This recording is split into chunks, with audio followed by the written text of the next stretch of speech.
Hello, all you fantastic people on Summoner's Rift and on this great green earth. Welcome to League Unlock. Eric and Mark with you guys. The summer split is just around the corner, and obviously that means the final qualifications for Worlds. So today, we're going to make our preview predictions for the 3 teams that will represent at this year's World Championship from the 4 major regions.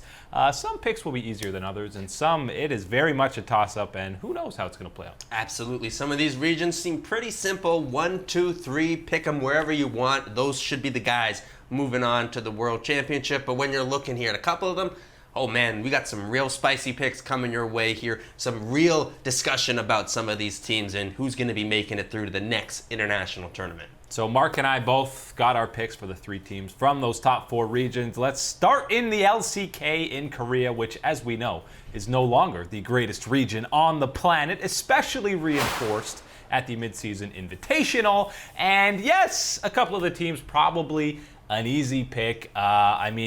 When you're talking about Worlds qualification, first you got to look at Spring and Championship points as a big one. SKT and Griffin were in the finals. That's 90 and 70 points respectively for them. So yeah, they're 2 pretty big favorites. Mark and I both have them, but we got a pretty serious difference. Mark has SKT, or T1 for the summer split, winning back-to-back titles. I don't know if I'll ever get used to calling them T1 because I swear anybody who's been involved in the league scene for longer than a year, I don't even know if maybe even a year is enough time there, you're going to get right away thinking into Tyler 1. But when you are thinking LCK, it's all about T1 at the top here. They got to be the #1 team from the LCK for Worlds for me. I think getting the championship in the spring, and as well, hey, they looked really good for the most part at MSI, really turning it on towards the later part of there, even though they did lose to the eventual champions in G2 eSports. When you look at how SKT is approaching this summer, the form that they're in, and how you can expect them to continue to improve and develop more chemistry together, I only feel even more confident putting them in the #1 spot. And yes, they have looked the most dominant throughout the LCK, and they still look great at MSI, but I feel like people are falling asleep a bit on Griffin because of how they ended that spring split. I think they very much still have a chance to capture their elusive first LCK title. They've been to finals in their first 2 splits, but haven't been able to deliver that LCK trophy. I wouldn't be shocked if they came in with that top spot, especially they got a new top laner coming in. We've talked about Sword being the weak link at times. I still think he's going to play a lot of the games, but Doran or Duran, however you want to say it, this guy's got items named after him. You know he's going to be interesting in that top lane. I think for myself here with Griffin, of course, you do need to remember the talent and the skill that they do bring, the runs that they've been able to go on here in the LCK in recent history. But when I'm looking at them, I do think that they are going to find themselves 1 slot little below here, the SKT, given the way that things went out in the spring split here. But hey, of course, you got to be expecting, if SKT is going to be the one at the very top there, whoever it's going to be, you're going to have to run through Griffin. Absolutely, they will be there towards the top of the LCK standings. It's hard to argue both of those guys getting in whatever seeding it is. If you look at the 3rd seed in the LCK, Kingzone has 50 points, the next highest between those 2 squads, but as we have learned, Pawn, the health issues are back. He's probably going to miss at least 3 to 4 weeks. I think him being in and out of the lineup, I think we both agree that's a huge hit to them, and it'll be tough for them to qualify for Worlds without him. So Mark, you got Damwon in there, the team who lost to Kingzone, and we saw the potential for this group of mostly rookies, now with some veteran leadership in Flame coming in, but you believe in him. I struggled with this decision to the point of either being Damwon or Sandbox Gaming. I was trying to think, yes, I wanted to put Kingzone here given the way things went in the spring, but with Pawn being away for what seems to be anywhere from as short as 3 weeks to as long as possibly 6 weeks or even more. Could be the whole split. So we don't know exactly yet, so that is a very big cause for concern, and it's enough here that I think that we will see some struggles from the Kingzone lineup, and we will find other teams here in the LCK taking advantage of that. Damwon is certainly poised to do that. I feel like the strength, the aggression, decisiveness that this roster can make here, as long as they keep spending a little bit more time with Papa Flame here on the sidelines, going through all that macro, I've got the faith in Damwon getting in as the 3rd seed from the LCK. And I could definitely see them getting there, but I threw a dart in the board for that 3rd seed. I gotta believe that the roller coaster that is KT Rollster it's got to turn around. You got to have some ups there. I feel like this is the time. They've had such a hilarious storyline throughout League of Legends that it seems fitting that after a promotion-filled spring split, they come back, run it through the gauntlet with Prey in the lineup. I just can't imagine this star-studded roster being as bad as it was in spring. It's still a world-class organization, is KT, with world-class players in at least 4/5 of those starting positions. I feel like they get it done in summer, and it's going to be a long journey, but I could see them getting a miracle spot at Worlds. Yeah, I think that when you do look at KT roster and you are looking to try and, figure out here how to justify a possible entry here from the gauntlet for the 3rd seed, I think when you do look at them, and yes, this revamped roster full of stars now, you can have some questions here in how well Prey is immediately going to be absorbed into the team, into the shot calling, things like that. But I think the real important part actually is not about the bottom lane. I think you can feel pretty safe in the bottom side of KT roster. You got to be looking at the top side. I need better performances from the likes of Smeb. I want to see him the one starting, and I want him to be putting on the carry pants again. And maybe this probably just curses KT to have any bit of faith in them. But it's a pretty low amount of faith, so shouldn't curse them too badly. Let's look at these LPL squads, and China is probably the biggest toss-up for some of these seeds outside of IG. I think you'd be kind of insane, even though one of the biggest upsets of all time, they lost to Team Liquid. That was a bit of disrespect towards them. I think you'd still be crazy to not pick IG going to Worlds in some capacity. We both have them as that top seed. When playoffs come around, you know they're going to deliver. Right, this is a situation here with IG. The dominance that we saw from them at the midseason invitational was unbelievable for such a large part of it, almost getting through unbeaten in the group stage. And then as you head into talk about here, obviously the upset that they suffered to Team Liquid, I think for the most part, everyone has come to the conclusion that yes, Team Liquid was the better players on the day. They did find their own success here, but a large part of that is the way that IG approached the series and approached their preparation against Team Liquid was not respectful enough for someone at the MSI level. But when we're talking domestically here with IG, we know their strengths. We know how well they crush and dominate. It will continue this summer, and you're going to see them again as the #1 seed here from the LPL. When you get to the 2nd or 3rd seeds in China, this is really where you could probably choose between 6 different teams that have a legitimate chance, because the top half of the LPL is absolutely stacked. Both of us have TOP, Top Sports, getting there in some capacity, but we got a couple of different seeds there. Mark thinks they're going through the gauntlet. I think they'll get there through championship points. And again, if we're talking championship points, IG with 90, JDG, which neither of us actually have, are in 2nd place with 70, FPX there with 50, and then TOP with 30. I'm willing to risk it all again and let JDG turn me into a fool for the 2nd time this year, and if they make it all the way to Worlds, I'll full on accept that here. But this is the interesting thing about the LPL, is that JDG gets that many points in the 2nd spot here, and it does leave teams like Top, like FunPlus Phoenix, like RNG, teams that you expect to be pushing towards this World spot here, below where they would have been expected to, given that you would have thought, hey, one of these squads would have to be grabbing that 2nd place points there. No, JDG, but I don't got enough faith in the JDG to pull it off one more time. I'm rolling with my boy, my homie, doing B in the mid lane. He's going to be taking the #2 spot here into the from the LPL to Worlds. Yeah, from the championship points, and I think TOP can get it done and finish higher than FPX and get that 2nd seed. I got a lot of confidence in Knight, even in that IG series. He was looking fantastic. I have FPX just missing out. They'll be in the gauntlet. Like I just said, I have more confidence in TOP, but Mark, you believe Doing B is still going to get it done. MVP of the spring split. Gotta give that man respect. I was telling Eric before the show, I was trying out some of those mid lane builds that Doing B goes through, a little bit more tanky, and I'm like, wait a minute. The damage isn't coming through from my teammates. Something's missing here. Trust me, not just their fault, my fault too. Can't play at the level that this guy does on those type of builds. It is really special the way that FunPlus Phoenix is able to play around Doing B and the type of things that he is able to do. This is one of the most fun, one of the most energetic League of Legends squads to watch. It would really be a travesty not to have them at Worlds, because I think everybody in the League of Legends community is going to, once they open their eyes to this FunPlus Phoenix squad, squad fall in love with the way that they play and approach League of Legends. It's not fun minus Phoenix. It's fun plus. Fun plus Hell Phoenix. Yeah, they're going to be very interesting, and there are so many teams in the LPL you could talk about. We haven't even talked about RNG, who only got 10 points, and that deficit alone really puts a big shot at their hopes for Worlds. I don't know if they can turn it around to win the split, but it still seems crazy to not see this roster at Worlds. Yes, they've had some issues in the top lane. I feel like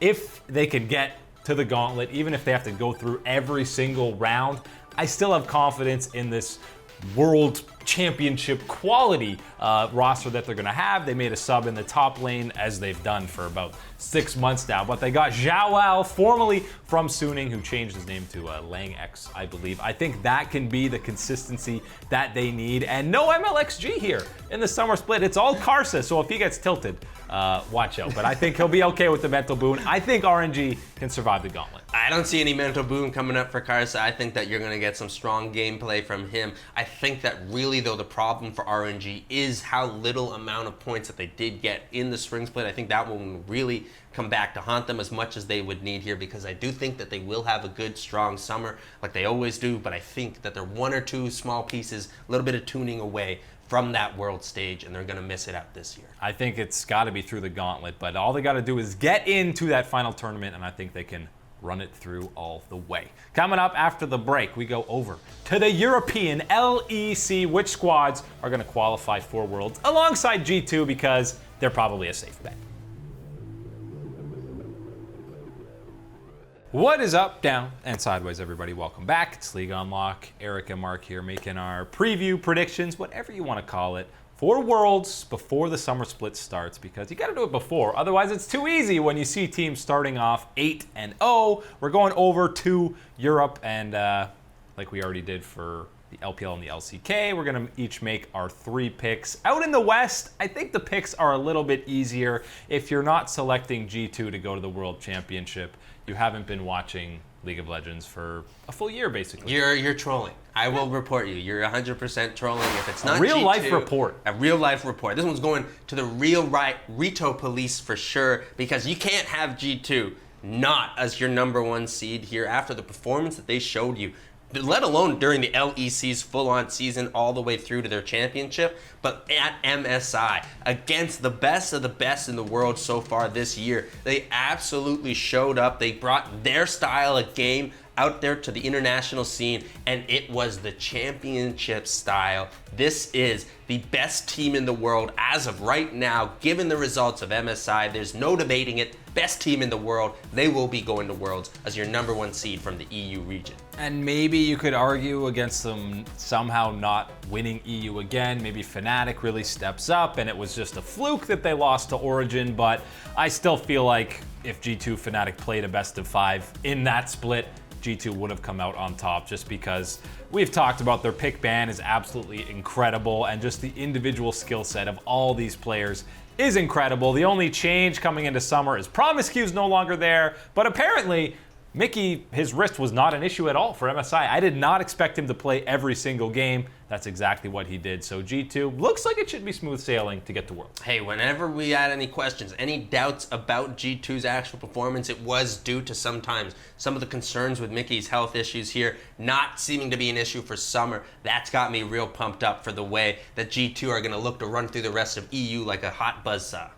We both have Fnatic in as that #2 seed, even though they don't have as many points as Origin. They finished in that sole possession of 3rd with 50 points, but I feel like we've talked about the slow start they had. Shouldn't happen in summer. They're bringing back the same roster, a split under their belt. I think Fnatic will look like the second best team behind G2. Wouldn't be surprised if they're matching up in the finals. Right, and I think that the important thing to think here for Fnatic is that continued progression here, development for this squad, for the chemistry here with this lineup specifically. And I do want to be looking at in the mid lane Nemesis specifically here for this point of how Fnatic is going to be better this split than they were last split. I think right now you can certainly realize that at the beginning of the split they played a little bit safe around him, didn't put any real resources resources in there, left that matchup alone, and sometimes it was taken advantage of. But when they realized that, hey, we can probably play through Nemesis, he's good enough, we can handle the responsibility of these resources here, they found a lot more strength, a lot more success in this lineup, flexibility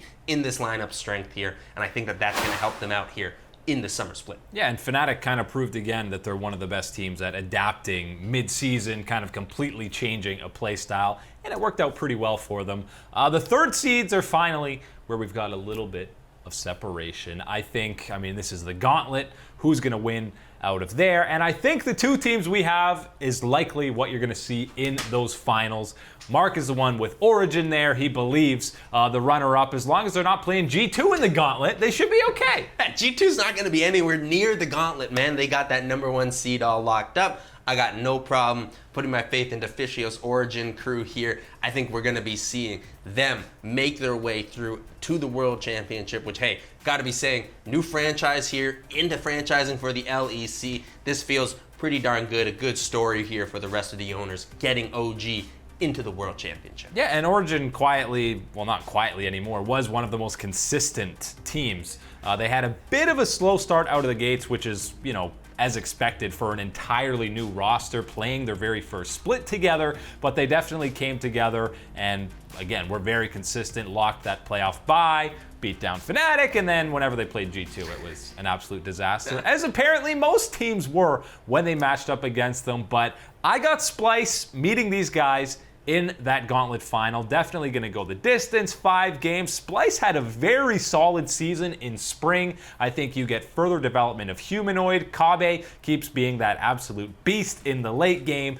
Xerxes, one of the best junglers in EU. And Vizicachi quietly had a great rebound split. He was a bit underwhelming on Shulka for the most part. I think he looks a lot better towards the end of this split and will continue to do that. It's very close between Splice and Origin, but I think these are the main 4 teams you can talk about going to Worlds. Hey, you know what? I got no problem with you picking Splice. That means my boy North Scarin's booking his trip off to Worlds. More games! Gotta feel good when your boy makes it all the way to Worlds here. I think you are right. It should be coming down to Origin and Splice here for that final one. I can't be biased here. I can't be biased and give it just to my boy North Scarin on the Splice side. Got to stick with Origin, but I think that's what you're looking at here to decide the final spot at Worlds for EU. Yeah, that's why you had to go with OG. You don't want North Scarin to get suspicious, or anyone else. Maybe SK or Vitality go through a dream run in those gauntlets, but I just don't think they have the consistency to win a couple of best of 5s in a row. But EU, definitely the top 2. Seems like G2 and Fnatic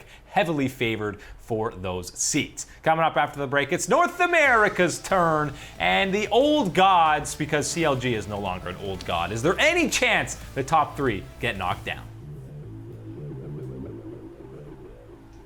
Hello friends, it's League Unlock. Mark and Eric here with you guys, previewing the 3 seats for the World Championship in 2019, and it's North America's turn. And throughout all of Spring Split, you were talking about the top 3 teams and how they were clearly a league above the other 7 teams in the LCS. And heading into Worlds, heading into the Summer Split, I think Mark and I both feel pretty similarly about that, where these are the top 3 teams. I'm hard-pressed to pick anyone going over them. I mean, Liquid has completely dominated North America for the last 3 splits. They actually won a round in MSI. Not only did Jensen deliver in his promise to get Doublelift out of groups, but it went beyond that and they took down the defending world champs. They took down IG in an incredible series here. This is one that, again, yes, they did absolutely fail in the finals, didn't show up against G2 eSports, but when you talk about what they were able to accomplish here in that semifinals, Team Liquid absolutely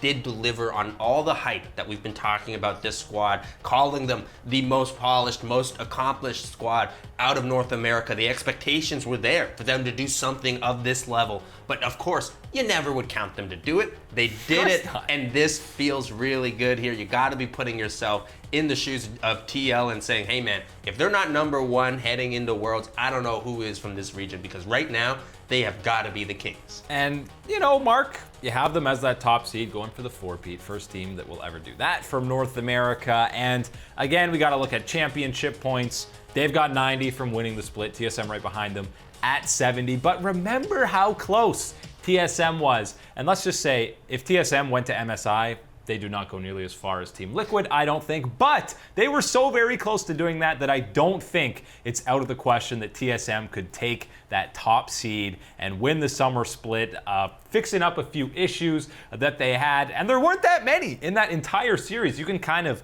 handpick a couple of mistakes that really let Team Liquid get back into that series. They've got Greg and Acadian kind of working as a tandem in the jungle. I think that'll only help the team more, because that's kind of the least experienced role. I mean, Broken Blade obviously is inexperienced, but it doesn't matter because he had a great split. It's one of those situations where normally people would be a little bit apprehensive about, oh man, like now we're getting two starting players in the same type of role, fighting for the same time. But when you look at the way that Greg has always interacted with the rest of the members of TSM, his personality, and Acadians himself, this is actually pretty much, to me, a perfect pairing here. I don't know exactly if it's perfect, given that, you know, you'll be able to identify certain play styles or personalities in game that you want to be utilizing a certain jungler for here, but I think right now that this is going to be a happy group here, a family more or less. And people go, oh man, that's so lame, I don't care about that. I tell you what, the difference is Look at TSM 2018. Right, the difference is in the results that you do get when you are a functioning organization here, socially speaking. It is such a big boost here, and I tell you what here, you can definitely risk it all adding in a sixth member to do that type of thing here.